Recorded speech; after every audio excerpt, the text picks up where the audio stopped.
Welcome to the video. So today, as you can tell by the title of the video, we're going to be talking about Air Canada and their first class, business class fare. Now, yes, I did a video earlier in the year around this. However, we're going to do it again because I flew them again and I had a different experience this time. So we're just going to briefly talk about it.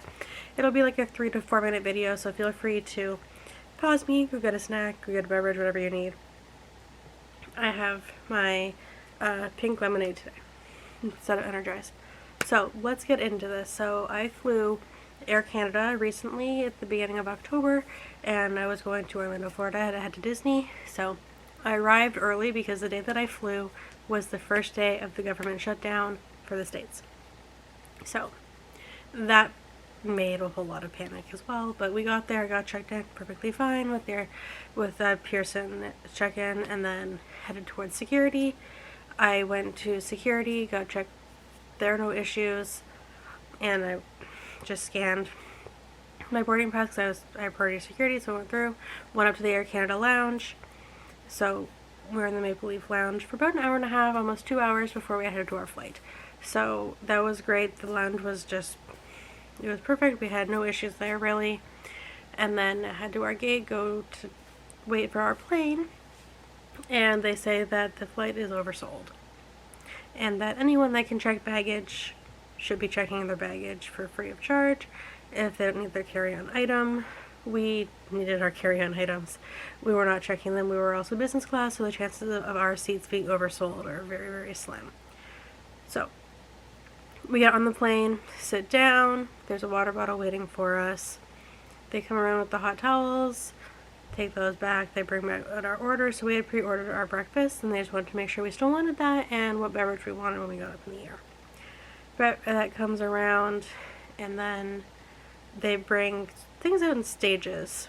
So we got the beverages, and then they came around with our food that we pre-ordered, which was really good. If I remember, I'll insert a picture here. It was really, really good French toast. The white chocolate sauce was really, really good.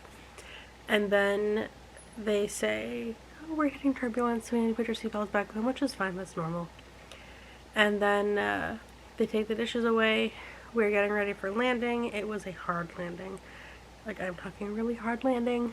And we arrive into a rainstorm and thunder and lightning. And I'm pretty sure the entire plane was like, why aren't we being diverted elsewhere? Why aren't we getting rerouted outwhere to a different airport? Why aren't we instead of landing into thunder and lightning? But anyway, that's what we did. So landed, taxied to the gate, waited a little while because obviously rain. So we get to the gate, and they say we're gonna deplane now. It takes a while for us to actually get off the plane, even though we're first at the front of the thing. We get off and make a pit stop through the terminal, get on the train to take us to the main building, get past security, and get down to baggage claim, and our bags still haven't arrived. We're like, yeah, probably because of the rain. And an employee's like, yeah, it's pouring rain, it's worse than when you guys landed. Your bags will be here eventually. And they come in soaked, which is like, it's Florida, it's raining, it's gonna happen.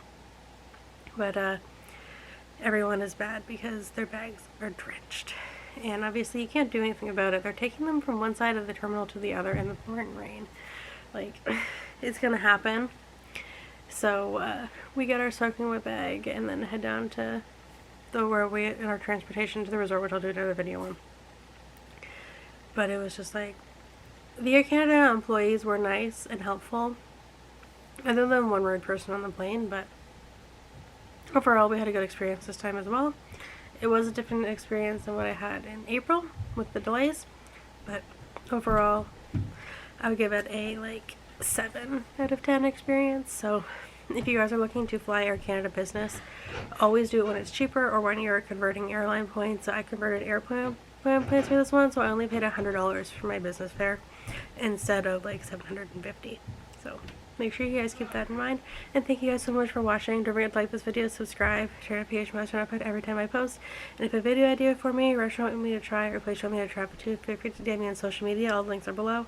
Or you can go to my website, christinalouisefitness.com, and put the YouTube request. Or you can email me at christinalouisefitness@gmail.com, and I'll be sure to add your video to the lineup. And if you guys want me to do a video on how I book airfare at cheaper rates, let me know and I'll do that for you. I will see you guys next time. Bye.